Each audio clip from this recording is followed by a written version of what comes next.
अस्सलाम वालेकुम viewers, rich Pakistan का नया एपिसोड लिए मैं हूं आपका मेजबान अब्दुर्रहमान। आज हम लाए आपके लिए दो इंटरेस्टिंग न्यूज। पाकिस्तान का सबसे बड़ा आईटी और सॉफ्टवेयर पार्क बनाने की मंजूरी दी गई है। यह बनेगा इस्लामाबाद में।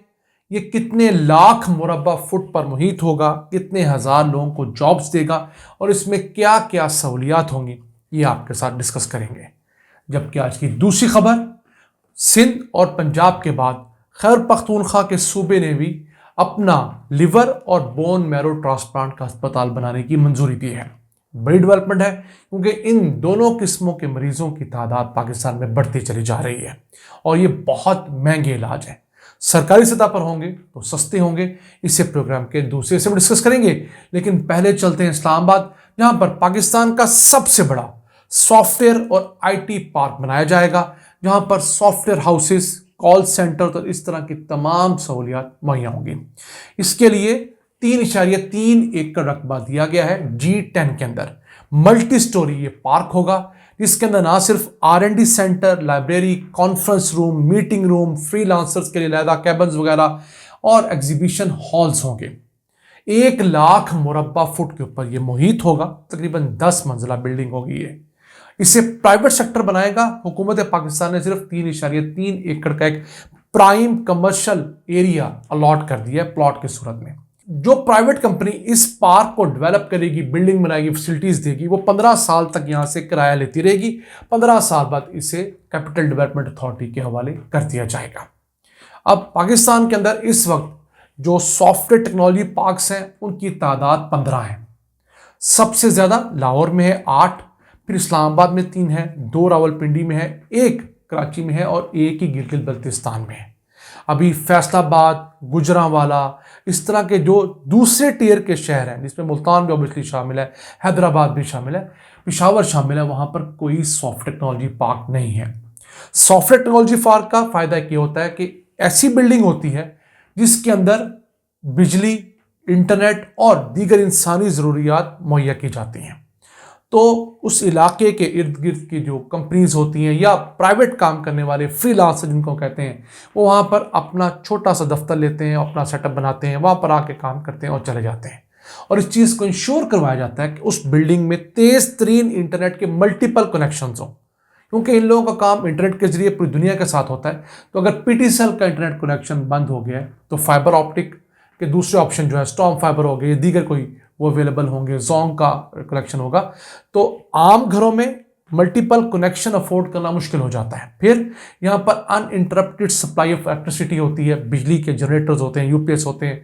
तो जो लोग घरों में अफोर्ड नहीं करते, इनका बड़ा सेटअप नहीं होता दफ्तर लगाने का, उनको भी यहाँ पर फायदा होता है। फिर एक जगह पर मुख्तलिफ कंपनियां होती हैं तो ह्यूमन रिसोर्स का पूल डेवलप होता है, इकोसिस्टम डेवलप होता है। तो इंडिया के अंदर भी तरक्की इन्हीं सॉफ्टवेयर टेक्नोलॉजी पार्क्स की सूरत में हुई, बाकी दुनिया में भी हुई। पाकिस्तान में भी अभी अच्छा ट्रेंड देखा जा रहा है कि एक ही जगह के ऊपर हुकूमतें काम कर रही है। अभी ये वफाकी हुकूमत का प्रोजेक्ट है। इसके पैरेलल पंजाब हुकूमत ने भी एक नया सॉफ्टवेयर टेक्नोलॉजी पार्क लगाने का ऐलान किया, जो तकरीबन 10 अरब रुपए की लागत से बनाया जाएगा। उसके ऊपर हम डिटेल वीडियो अलग से करेंगे इंशाल्लाह। ये आज जिसको हम जिक्र करें वो इस्लामाबाद की टेरिटरी में और प्राइवेट सेक्टर की वजह से बनेगा। अब पाकिस्तान इस साल एक्सपेक्ट कर रहा है कि उसकी सॉफ्टवेयर की एक्सपोर्ट्स लीगली 3.5 अरब डॉलर्स होंगी। इसके अंदर जो होम रेमिटेंसेस की मद के अंदर फ्रीलांसर्स पैसे मंगवाते हैं वो डाल लें तो $6 बिलियन से ज़ायद की हमारी सॉफ्टवेयर की, आईटी की, एप्स की एक्सपोर्ट होंगी। और हम हमेशा कहते हैं कि पाकिस्तान के पास पोटेंशियल इसलिए बहुत बड़ा है कि मुल्क के अंदर 5 लाख तालिब इल्म ऐसे हैं जिन्होंने software, IT, computer sciences graduation के लेवल तक पढ़ी हुई है, यानी BCS किया हुआ है, MCS किया हुआ है। उन 5 लाख में से कोई 2-2.5 लाख जो हैं वो तो प्रॉपरली अपनी फील्ड में जॉब कर रहे हैं। बाकी कुछ ऐसे हैं जिनको जॉब्स नहीं मिली और वो दीगर मुख्तलिफ फील्ड में मजबूरन नौकरी कर रहे हैं। उनका इस कदर अच्छा एक्सपीरियंस नहीं है। अगर हम लोग उन लोगों को और हर साल आने वाले मजीद 25,000 फ्रेश ग्रेजुएट्स को छोटे छोटे 6-6 महीने के, 9-9 महीने के कोर्सेज करवाएं, उनको हैंड्स ऑन एक्सपीरियंस रहे फील्ड का, तो यकीन कीजिए हमारा ये जो ह्यूमन रिसोर्स है, ऐसे बच्चे जिन्होंने कंप्यूटर साइंस के अंदर, आईटी के फील्ड्स के अंदर ग्रेजुएशंस की हुई हैं, वो थोड़े थोड़े एक्सपीरियंस के साथ, प्रोफेशनल नॉलेज के साथ मिरेकल्स कर सकते हैं, मार्केट को बहुत अच्छा एचआर दे सकते हैं और हमारे सॉफ्टवेयर हाउसेस की जो डिमांड है वो पूरी की जा सकती है। और हमारा जो एक ख्वाब है कि हम अगले 2-4 सालों में अपने सॉफ्टवेयर के एक्सपोर्ट्स को $15 बिलियन तक पहुंचाएं, वो हम बआसानी पहुंचा सकते हैं। आइए चलते हैं आज की दूसरी अहम खबर की तरफ। खैबर पख्तूनख्वा की हुकूमत ने सूबे के अंदर लिवर ट्रांसप्लांट और बोन मैरो ट्रांसप्लांट के लिए अलहदा से अस्पताल बनाने की मंजूरी दी है और फिलहाल ये खैबर मेडिकल यूनिवर्सिटी में बनेगा। उसके बाद इसे मजीद बढ़ाया जाएगा। खैबर पख्तूनख्वा पाकिस्तान का पहला सूबा है जिसने हेल्थ कार्ड के ऊपर लिवर ट्रांसप्लांट की सहूलत दी थी और लिवर ट्रांसप्लांट की कॉस्ट 50 से 60 लाख रुपए आती है पाकिस्तान के अंदर कम से कम। अगर आप इंडिया चले जाएं तो आपको 1 से 2 करोड़ रुपया खर्च करना पड़ता है। बरतानिया और अमेरिका की तो बात ही ना करें, वहाँ पर को 8-10 करोड़ रुपये खर्चा है।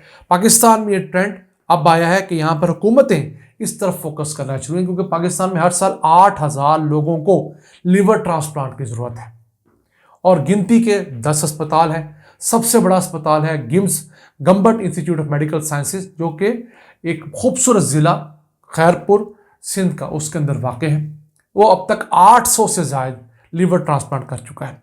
दूसरे नंबर पर लाहौर आता है, Pakistan kidney and liver institute PKLI, उसके अंदर 578 लिवर ट्रांसप्लांट हो चुके हैं। अब ये सरकारी सतह पर तीसरा बड़ा सेटअप होगा जो खैबर पख्तूनख्वा की हुकूमत चलाएगी। तो उम्मीद करते हैं ये जल्द अज जल्द चले और आवाम को फ़ायदा हो। इसके पैरेलल जो बोन मैरो का ट्रांसप्लांट है वो इसलिए ज़रूरत है कि थैलेसीमिया के पेशेंट्स की तादाद पाकिस्तान में बहुत बढ़ रही है। मुल्क में तकरीबन 1 लाख से ज़ायद ऐसे थैलेसीमिया के पेशेंट हैं जिन्हें मेजर थैलेसीमिया है, यानी कि वो थैलेसीमिया जिसके अंदर बार बार खून लगवाने की ज़रूरत पेश आती है। अगर माइनर थैलेसीमिया कैरियर्स की बात करें तो उनकी तादाद तो कई लाख में है, लेकिन उनको ज़िंदगी में कोई मुश्किलात नहीं आती। जिन्हें मेजर थैलेसीमिया होता है, खून का मेजर डिफेक्ट होता है, बार बार उनको खून की ज़रूरत पेश आती है और इसकी बड़ी वजह ख़ानदान के अंदर ही बार बार शादियाँ करना है। ये पूरी दुनिया में एक स्टैब्लिश फैक्ट है। हमें मान लेना चाहिए कि ख़ानदान के अंदर बार बार शादियां करना बेतहाशा नई बीमारियों को आने की दावत देता है। खून के अंदर बाहर से भी लोगों को शामिल कीजिए ताकि आपकी बीमारियां डाइल्यूट हों। तो अब थैलेसीमिया के जो 1 लाख पेशेंट्स हैं मेजर के, उनमें से 40,000 तो खैबर पख्तूनख्वा के अंदर है। वो बेचारे कभी इस्लामाबाद आते थे, कभी पंजाब आते थे, मुश्किलात होती। तो उम्मीद करते हैं जब ये इनका अपना बोन मैरो ट्रांसप्लांट सेंटर बनेगा जहाँ पर इन मरीज़ों का वाहिद इलाज बोन मैरो ट्रांसप्लांट है वो जाएगा, तो उन्हें बार बार खून तब्दील नहीं करवाना पड़ेगा। ये अपनी तबई उम्र जो है वो जी सकेंगे और पाकिस्तान के एक अच्छे शहरी के तौर पर अपनी ज़िंदगी गुजार सकेंगे। नाज़रीन, ये थी आज के एपिसोड्स। हम कोशिश करते हैं अपनी वीडियोज़ में पाकिस्तान का पॉजिटिव पहलू आप तक पहुँचाएँ, ऐसी डेवलपमेंट्स आप तक लाएँ जो कि आपको कुछ सूदिंग इफेक्ट दें। इन बुरे हालात में भी पाकिस्तान खुदा न खास्ता बंद नहीं हो गया। इदारे अच्छा काम कर रहे हैं, हर हुकूमत अपनी कैपेसिटी में अच्छे काम भी कर रही होती है, गलतियां भी कर रही होती हैं।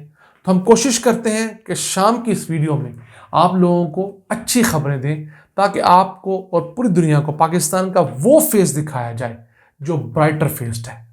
बुरा फेस तो आपको CNN भी दिखा देगा, BBC भी दिखा देगा, हमारे जियो एक्सप्रेस समा जैसे तमाम चैनल्स दिखाएंगे, लेकिन अच्छा face, positive face, developing face आपको सबसे पहले और मुस्नद खबर के साथ अल्हम्दुलिल्लाह रिच पाकिस्तान के प्लेटफॉर्म से मिलेगा। नाज़रीन, इन अल्फाज के साथ अपने मेज़बान अब्दुल रहमान को इजाज़त दीजिए। अल्लाह ने के बाद।